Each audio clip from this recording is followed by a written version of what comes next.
coming on the clouds. Kings and kingdoms will bow down, and every chain will break as broken hearts declare his praise. For who can stop the Lord Almighty? Our God is the Lion of Judah. He's roaring with power and fighting our battles, and every knee will bow before him. Our God is the Lamb that was slain for the sins of the world. His blood breaks the chains, and every knee will bow before the Lion and the Lamb. Oh, every knee will bow before him.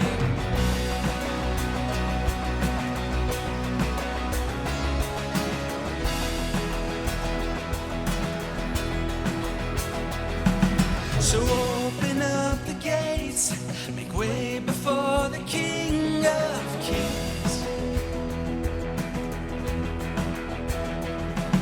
The God who comes to save is here to set the captives free.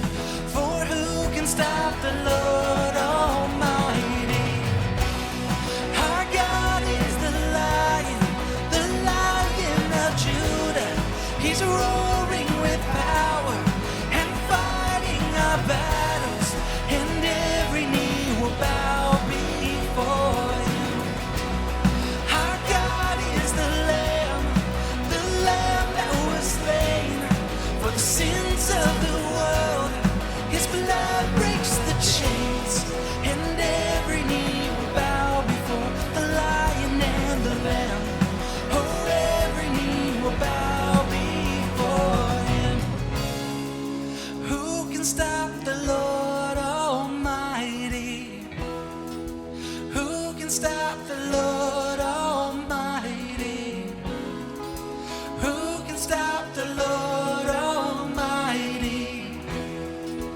Who can stop the Lord Almighty? Who can stop the Lord Almighty? Who can stop the Lord Almighty? Who can stop the Lord Almighty? Who can stop the Lord? Yeah, yeah. Our God is the Lion of Judah. He's roaring with power and fighting our battles, and every knee will bow before him. Our God is the Lamb that was slain for the sins of the world. His blood breaks the chains, and every knee will bow before the Lion and the Lamb. Oh, every knee will bow before him. Oh,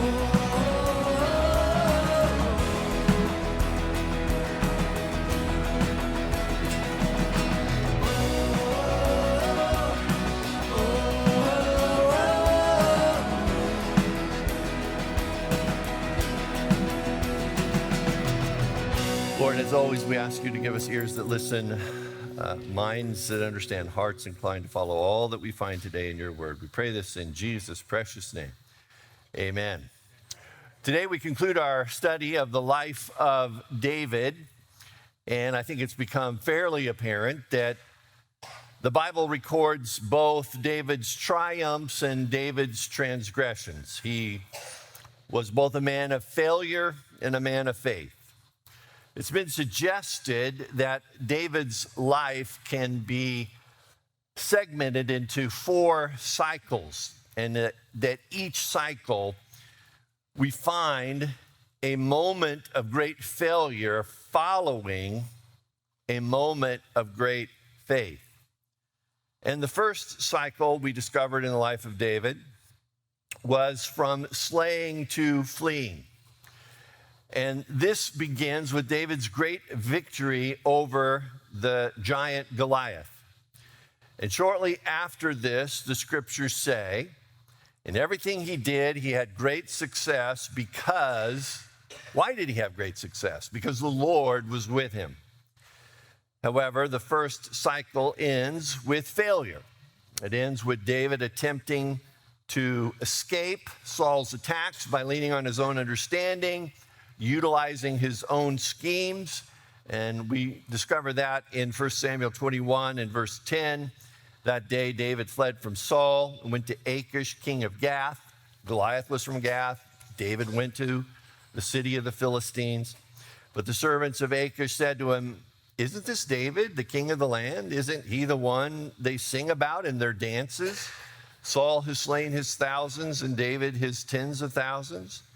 And David took these words to heart, and he was very much afraid of Achish, king of Gath. So he pretended to be insane in their presence. And while he was in their hands, he acted like a madman, making marks on the doors of the gate and letting saliva run down his beard. Then we have the second cycle, which we'll call from confidence to insecurity. And this cycle involves David having two unique opportunities to take King Saul's life. By relying on the Lord, he is able to rise above that temptation and thereby demonstrates that he does have, when he depends on the Lord at least, the patience and the nobility of a great leader. Listen again as he explains to Abishai, his nephew, that he will not take matters into his own hands, but will choose to trust the Lord with reference to Saul and the Lord's timing as to when he would become king. And this is in 1 Samuel 26 and verse 10. "As surely as the Lord lives," he said, "the Lord himself will strike him," Saul. "Either his time will come and he will die, or he will go into battle and perish." And that's ultimately what happened. Saul went into battle and perished.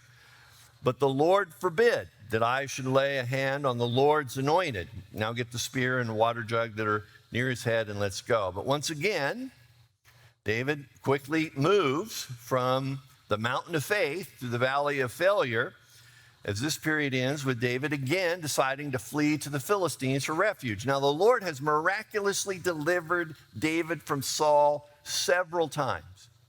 You would think that at this time in his life, David would figure out, Saul's not going to be able to get me. The Lord is not going to allow Saul to get me. I don't have to worry about Saul. Saul is the Lord's problem. But he doesn't. In a moment of discouragement, he does this. In 1 Samuel 27, verse 1, "But David thought to himself." This is right after the Lord has delivered him. "One of these days, I will be destroyed by the hand of Saul." Really? Didn't Samuel anoint you to be the next king? Didn't the Lord tell Samuel to anoint you to be the next king? If the Lord anoints you to be the next king, guess what you're going to be? You're going to be the next king. But David is not thinking straight. He decides he's going to eventually be caught and killed by Saul. So he says, the best thing I can do is escape to the land of the Philistines. Then Saul will give up searching for me anywhere in Israel, and I will slip out of his hand. And so while David is there in the land of the Philistines, he pillages other towns and villages. The dark side of David's temperament and personality come out. 1 Samuel 27, verse 11, he did not leave a man or woman alive. He went and raided these villages. He wouldn't leave anybody alive to be brought to Gath, for he thought they might inform on us and say, this is what David did. And such was his practice as long as he lived in Philistine territory. He lived in Philistine territory for 16 months, and that's what he did. Then we come to the third cycle of David's life. This is from conqueror to conquered. This was the longest period in his life of success, but it also is the period of time when he commits his greatest sins of adultery and murder. And though he experienced God's forgiveness, we've discovered there's still sad consequences even to forgiven sins. His family is in turmoil because he's a poor father and a poor husband. Several attempts are made to usurp the kingdom from him. This cycle began in 2 Samuel 7, after the king was settled in his palace and the Lord had given him rest from all his enemies all around him. And this is when the Lord told him in verse 16, your house and your kingdom will endure forever before me. Your throne will be established forever. And then we come to chapter 11. And this is the beginning of the end for David here in chapter 11 of 2 Samuel.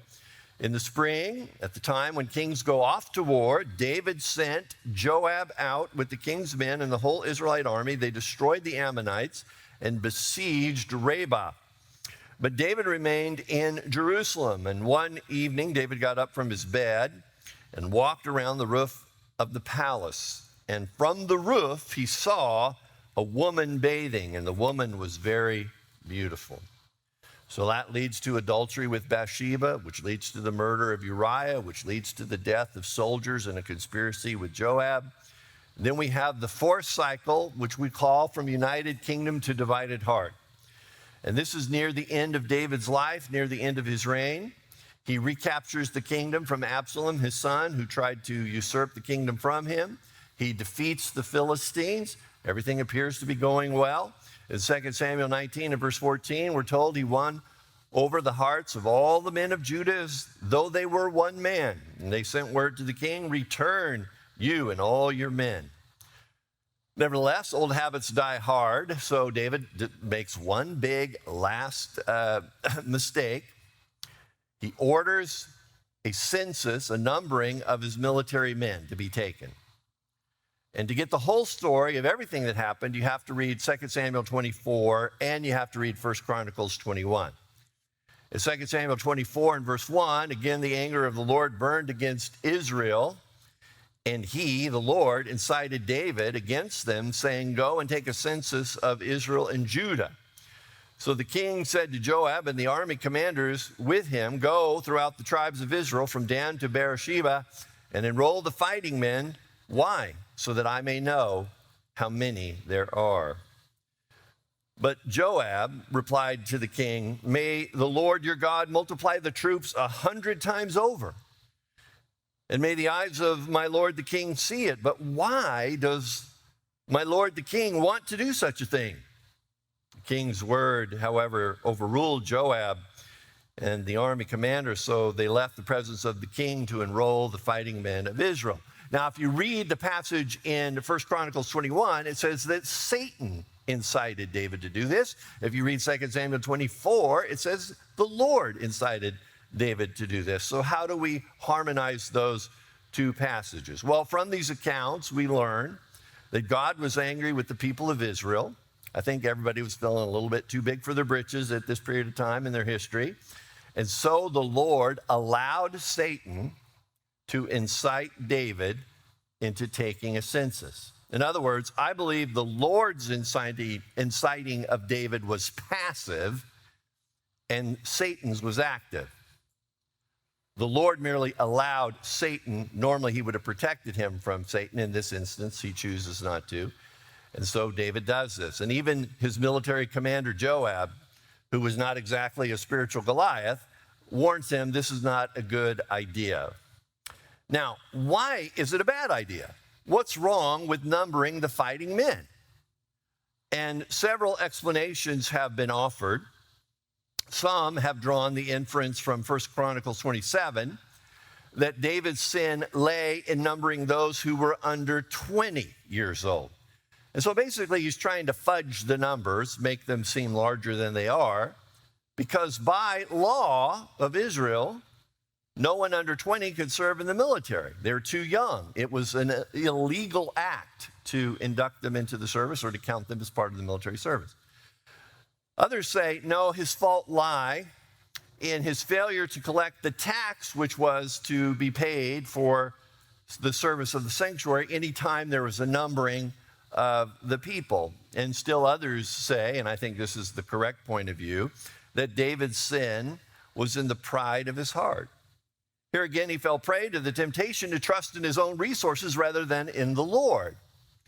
And do we not in our own country do this very same thing? How many of us feel safe and secure because of our military and its prowess and its technology, and it's the finest in the world? But is that really where our trust should be? Should it be in the Army, in the Navy, in the Air Force, in the Marines, or should it be in the Lord and his provision and his protection? Well, David has decided to trust in the resources he has at his disposal by way of numbering the fighting men. And this explains why the Lord's anger burned against him, because he's trusting in his own resources rather than in the Lord. And so the Lord is angry with David because of his swelling pride and his self-reliance and his arrogance. And David takes the census, but 10 months later, the Lord doesn't even confront him about it.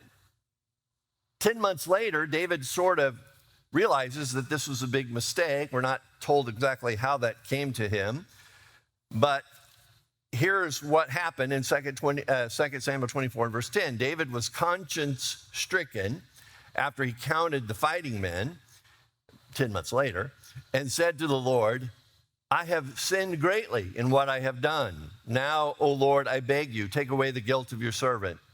I have done a very foolish thing. What is it that gives you security?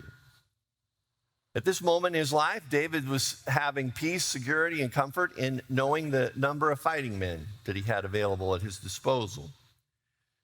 Where do you place your trust? Where does your peace and comfort and security actually come from? Particularly during these tumultuous times in which we live. Is it in your 401k? Is it in the stock market? Is it in your steady job? Is it in your large savings account? Your health, your family and friends? Or is it in the Lord? All of these other things are gifts from the Lord. And they certainly are reasons for giving the Lord thanks. But when we begin to trust more in the gift than in the giver, then we are headed for trouble. And this is what has happened to David. He is going to now understand the consequences of misplaced trust. And we find over the course of David's life that all of his failures are in some way related to any time he thought to himself, he decided to take matters into his own hands. And the only reason he ever does that is because he's lacking in some trust in the Lord. Fear drives him to do the things that he does, and when fear drives him to do the things that he does, then faith is laid to the side. So he decides he's going to count his fighting men to see how powerful he is.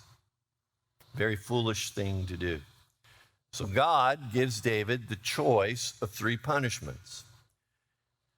The Lord says, look, you can have 3 years of famine. Now, if some of you have the King James Bible or New American Standard, it says 7 years of famine. And in the Hebrew here, it actually says 7 years of famine. But in Chronicles, it says 3 years of famine was the choice that was given to David. And we believe the Chronicles text is better preserved than the 2 Samuel text.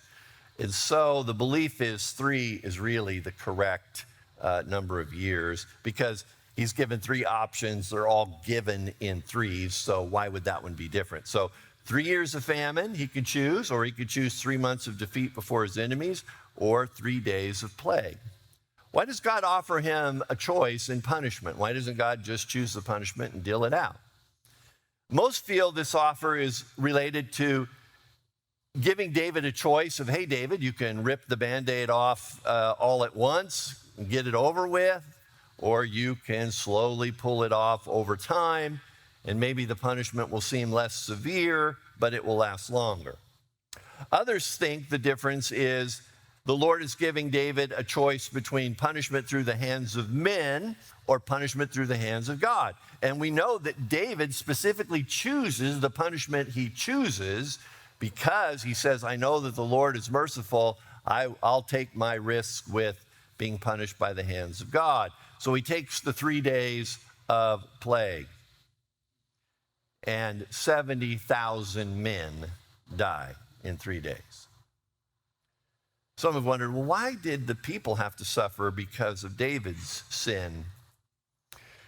Well, the simple fact of the matter is we were all made to suffer for the mistakes of our leaders. There's an old saying, as goes the king, so goes the kingdom. And when our leaders make good decisions, we benefit, and when they make poor decisions, we suffer. If the president of the United States decided to push for war with China or Russia, we will all be affected by that decision, even though it was not ours to make. But this is not only true of our leaders, it's also true of each one of us. When we sin, usually other people are affected. Usually they're innocent people. Innocent people are affected by our sins. If I make poor decisions as a husband and father, my family suffers because of it. They aren't spared because it was my poor decision. My poor decision, my sin, affects them adversely. It's true if you're an employer and you make poor business decisions. Your employees will suffer because of the decisions that you make if you make a bad decision. Rare is the time when you sin and it only affects you. And so the story of the census ends with David purchasing a threshing floor to make a sacrifice. The Lord says, well, in this, make a sacrifice, tells him where to do it. So he goes there and he purchases this threshing floor. Now, when he goes to get the threshing floor, the owner of the threshing floor, called Arona, says, hey, I'll give it to you. You don't have to buy it. I will happily give the threshing floor to the king. But here's how David responds to that in 1 Chronicles 21:24. But King David replied to Arona, no, I insist on paying full price. I will not take for the Lord what is yours or sacrifice the burnt offering that costs me nothing. Now, let's talk about these cycles of David's life where he has a moment of faith followed by a moment of failure. What are we to learn from these cycles? I think one of the things that we're supposed to learn is that we always have to be on our guard, especially during times of success and popularity. It is often when things are going well when Satan will choose to blindside you. If things are going well in your life right now, be careful, be cautious, because that's often a time that Satan will exploit. And when we blow it like David, we will find, as David found, that God is always willing to pour out his mercies on the repentant heart, but that doesn't mean he won't allow us to face the natural consequences of our decisions. In 1 Chronicles 22-29, we're given information concerning David's preparation for building the temple. At some point, the Lord told David, David, you are not going to be the one to build me a temple because you are a man of war, you are a man of bloodshed. Your son Solomon will be a man of peace, and I'm going to let him build the temple. Nevertheless, David says, okay, you told me I can't build it, but you didn't tell me I can't make all the preparations for the building of the temple. So David gathers all of the materials necessary for Solomon to build the temple. And it's quite impressive what he gathers. He gathers 3,750 tons of gold. I think that's worth like $215 billion in today's money value. And some 37,500 tons of silver, which I think is $31 billion worth. And David gives several billion dollars from his own personal fortune. Now, several weeks ago, I said we are never more like God than when we do two things, when we give and when we forgive. When we give, we are like God in his grace. When we forgive, we are like God in his mercy. Listen as I read of how graciously and generously David gave to the Lord, and by doing so, inspired others to do the same in the process. And this is in 1 Chronicles 29. We'll begin in verse 2. David is speaking, with all my resources I have provided for the temple of my God, gold for the gold work, silver for silver, bronze for the bronze, iron for the iron, and wood for the wood, as well as onyx for the settings, turquoise, stones of various colors, and all kinds of fine stone and marble, all of these in large quantities. Besides, in my devotion to the temple of my God, I now give my personal treasures of gold and silver for the temple of my God, over and above everything I have provided for this holy temple. 3,000 talents of gold, 7,000 talents of refined silver for the overlaying of the walls of the buildings, for the gold work and the silver work, and for all the work to be done by the craftsmen. Now, who is willing to consecrate himself today to the Lord?" Then the leaders of families, the officers of the tribes of Israel, the commanders of thousands and the commanders of hundreds, and the officials in charge of the king's work gave how? Willingly. Not begrudgingly, not under compulsion. They weren't required to do this. They gave freely and willingly. Verse 7, they gave toward the work of the temple of God 5,000 talents and 10,000 derricks of gold, 10,000 talents of silver, 18,000 talents of bronze, and 100,000 talents of iron.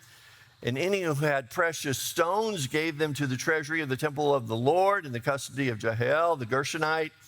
The people rejoiced in the willing response of their leaders, for they had given what?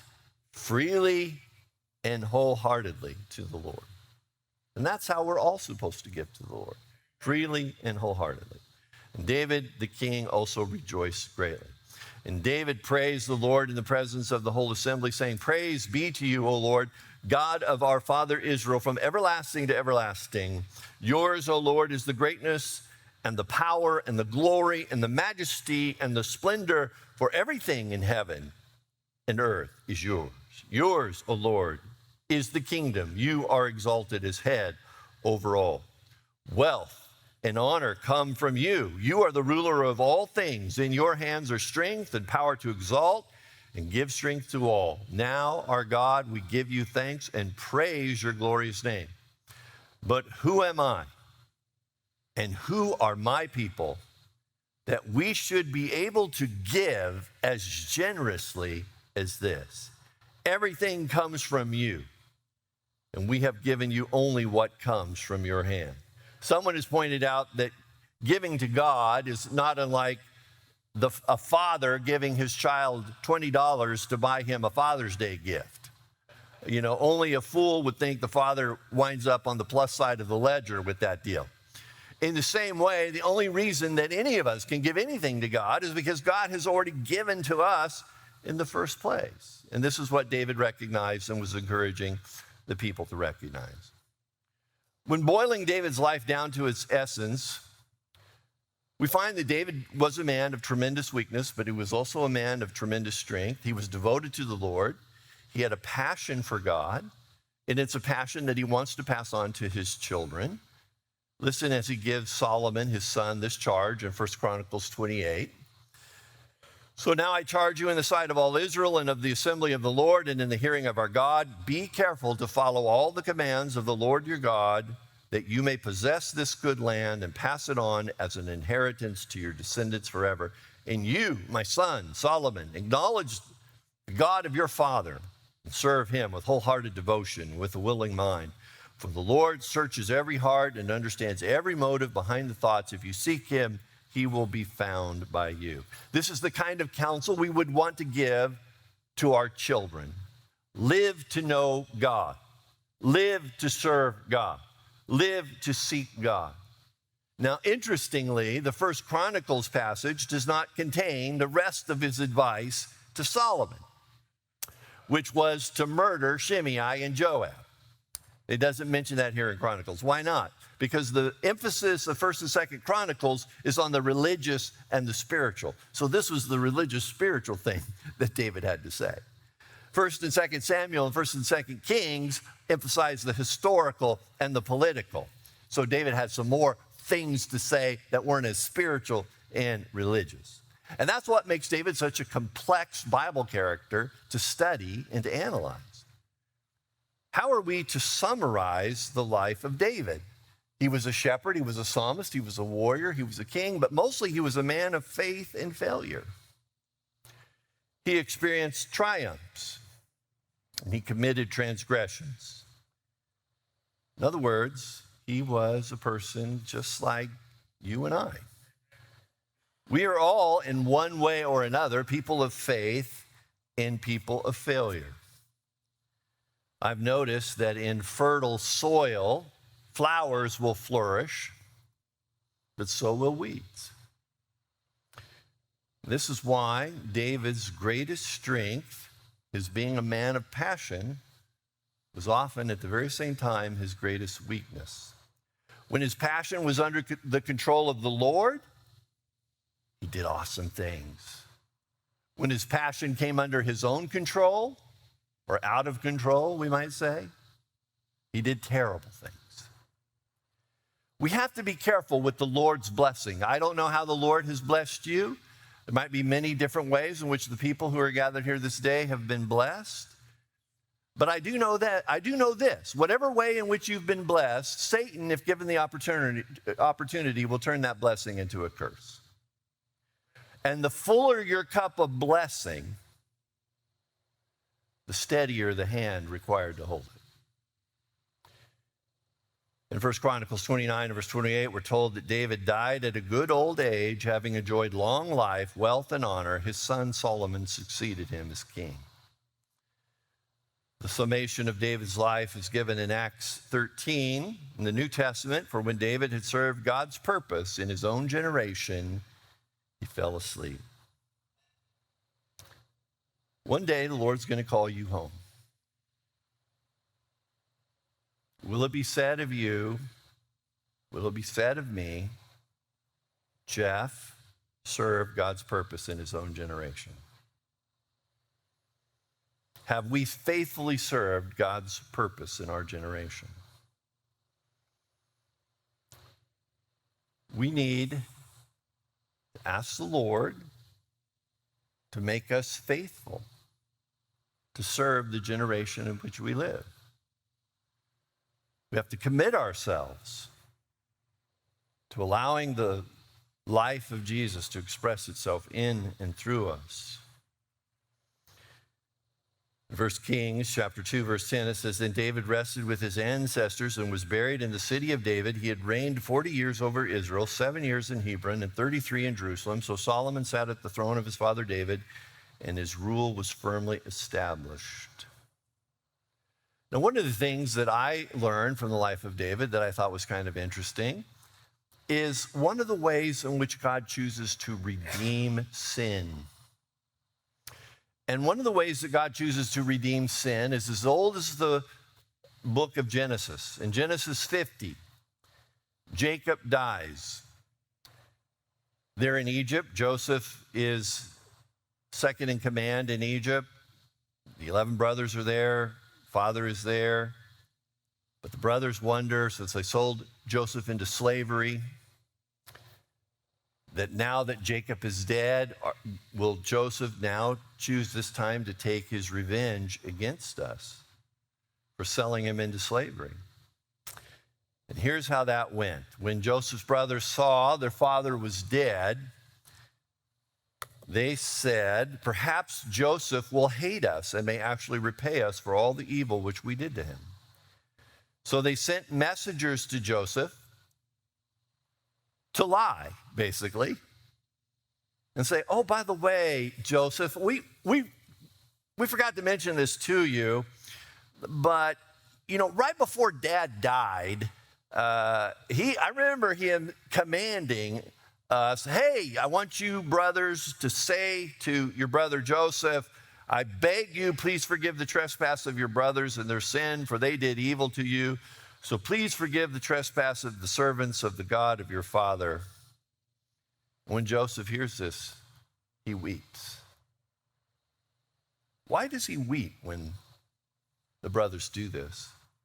I think he weeps because they were still holding on to something that he had already released. He had already forgiven them long ago of this, and they had never reached a point where they could forgive themselves or believe that they could be forgiven. And that's where a lot of people are with God. They don't forgive themselves. They can't believe they can be forgiven. And then his brothers also went and fell down before his face, and they said, behold, we are your servants. And Joseph said to them, do not be afraid, for am I in the place of God? But as for you, you meant evil against me, but God meant it for good, in order to bring about as it is this day, to save many people alive. Now, therefore, do not be afraid. I will provide for you and your little ones. And he comforted them and spoke kindly to them. So we see here how God redeemed and used the sin of the 11 brothers to bless the many others afterwards. God took what they meant for evil and he used it for good. And that is a way that God redeems evil. Well, how did God do this very same thing with David? How did God turn what David meant for evil into good? Well, let's take his sin of adultery with Bathsheba that led to the murder of Uriah. Plus, in my opinion, other soldiers in the conspiracy with Joab. David, we're told in the scriptures, had 4 sons with Bathsheba. It's possible that he might have had 5 sons. We just don't know if the 4 sons who are named, if the first son who is named is the son that died. So it's possible that the child who died is not named, and we're just given the names of the other sons after that child who died. And the 4 sons of David with Bathsheba are Shammua, Shobab, Nathan, and Solomon. Now, Solomon is the son who becomes part of the royal line of David. But Nathan is the son I want to concentrate on right now. Nathan is the son who provides the DNA, the bloodline for Mary, the mother of Jesus, which means that Nathan is one of the sources of the DNA, the human DNA, and the bloodline of Jesus. Jesus is a blood relative, humanly speaking, of Nathan's. Therefore, from David's sin with Bathsheba, we get the bloodline for Jesus. And God will frequently work through people that you and I would not work through. For example, Judah, one of the original 12 tribes' sons, Judah had 5 sons. The messianic line comes from Judah. Jesus is from the tribe of Judah.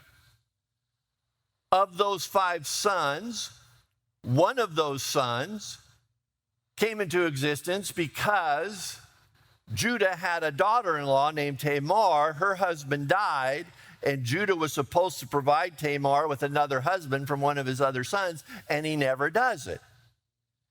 So she hears he's going out of town. She dresses as a prostitute, goes along the road, seduces Judah. He has sex with his daughter-in-law, and she becomes pregnant, and she has a son named Perez. Now, if the Lord came to us and he said, I want you to choose the son from the sons of Judah through whom I'm going to bring the messianic line, who would you and I eliminate right away? Perez. Because that whole story is embarrassing and tawdry. But of course, that's exactly the son that God chooses to work through. So David had 19 sons. And if God came to us and said, I want you to eliminate the sons that we're not going to be using to bring the messianic line through, who would you and I probably pick right off the bat? The sons of Bathsheba. But that's who God chooses. And so in that way, God turns what was meant for evil. David meant that for evil. God turned it to good. Same thing with the sin of the census. From that sin, David purchases the threshing floor of Araunah, also called Ornan the Jebusite, is another name for the same person. And what is the significance of this threshing floor that David purchases from Araunah? Well, we're told about the significance of that site in 2 Chronicles 3 and verse 1. Now Solomon began to build the house of the Lord at Jerusalem on Mount Moriah, where the Lord had appeared to his father David at the place that David had prepared on the threshing floor of Ornan the Jebusite. The very place where David built an altar to offer a sacrifice for his sin of the census, which resulted in the plague that led to the death of 70,000 men, becomes the very site upon which Solomon builds the temple and dedicates it to the glory of God. So from two of David's sins, we get the bloodline of Jesus, and we get the temple of Solomon. And what is true for David is true for you and I. God can turn what we meant for evil into good, just as well as he can for David and for the brothers of Joseph. Some of us found comfort when we were discussing the life of David because he seems so human and he screws up a lot. We think, yeah, I can identify with that because I screw up a lot too. But I don't want you to just identify with David in his transgressions. I want you to realize that you, child of God, ordinary person, can identify with him in his faith and in his triumphs just as well as in his transgressions and his failures. And God can take your transgressions and your failures, just like he did for David, and redeem them for his glory. Somebody has said, whatever we experience in the Lord never goes to waste, whatever it is, even sin. What we mean for evil, God can redeem for good. Because God is just sort of awesome that way. All right, let's go to the Lord in prayer. Prayer partners will be at the back. If you would like to be prayed for or prayed with, the prayer partners are there in the back corners for you to pray with. We encourage you to go back there if you find yourself in just the need of encouragement and support from a brother or sister. For the rest of us, let us go to the Lord in prayer. Lord, we consider now the life of David. And he definitely was a man of faith and failure. He didn't end well in some ways, his life. It just seems odd to me that right before the end, he decides to do this thing of counting as fighting men. It just seems like an odd time to do that to me. As he's rounded third and headed for home, you'd think he'd be on an upward climb during that period of his life, but he really wasn't. But it makes no difference. We find comfort in the fact that we're told in the New Testament that David, despite his failures and transgressions, he served the purpose of God in his generation. And there were certainly many good things that David did. And those are the things that will be remembered for all of eternity. And the things that he did that were not so good are forgotten for all of eternity. What is true for him is true for me, and true for those gathered here today. Only one life will soon be passed. Only what's done through Christ will last. There are things that we will be remembered for all of eternity. Those times that we depended upon you, and your grace came upon us. You strengthened us to serve you. in some way and to bless others. And Lord, of course, we have the reassurance that even when we screw up, even when we fail, you can still redeem that. You can still turn it around and use it for your glory. What an awesome God you are, Lord. We thank you and praise you for all of these things. In the name of our great God and Savior, Jesus Christ, we pray. Amen. You stood before creation, eternity in your hand. You spoke the earth into motion, my soul now to stand.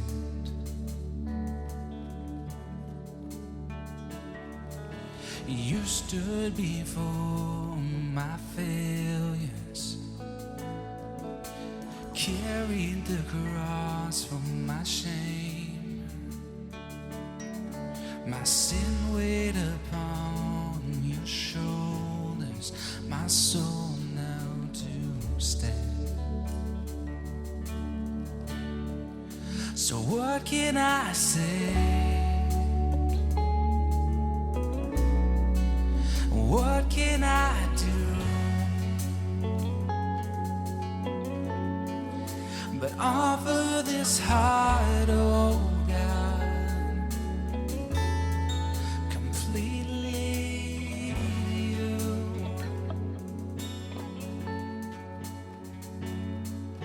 So I'll walk upon salvation, your Spirit alive in me,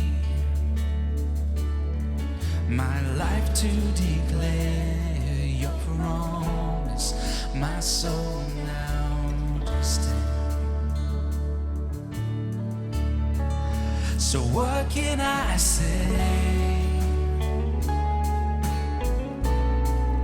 What can I do but offer this heart, oh God, completely to you? So what can I say? So what can I say? And what can I do but offer this heart, oh God, completely to you?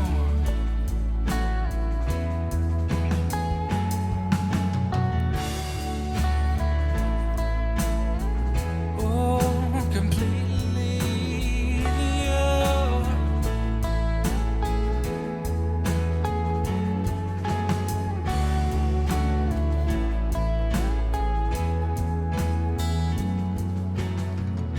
So I'll stand with arms high and heart abandoned in awe of the one who gave it all.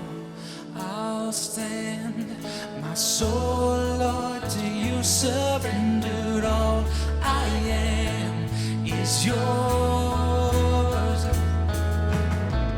So I'll stand with arms high and heart abandoned in awe of the one who gave it all. I'll stand, my soul, Lord, to you surrendered. All I am is yours. I will stand. So I'll stand with arms high and heart abandoned in awe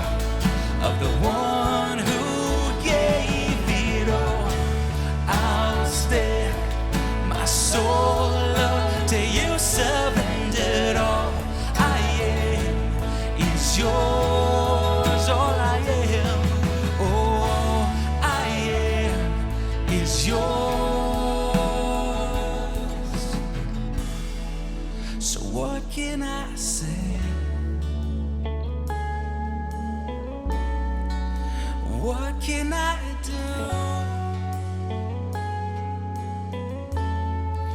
but offer this heart?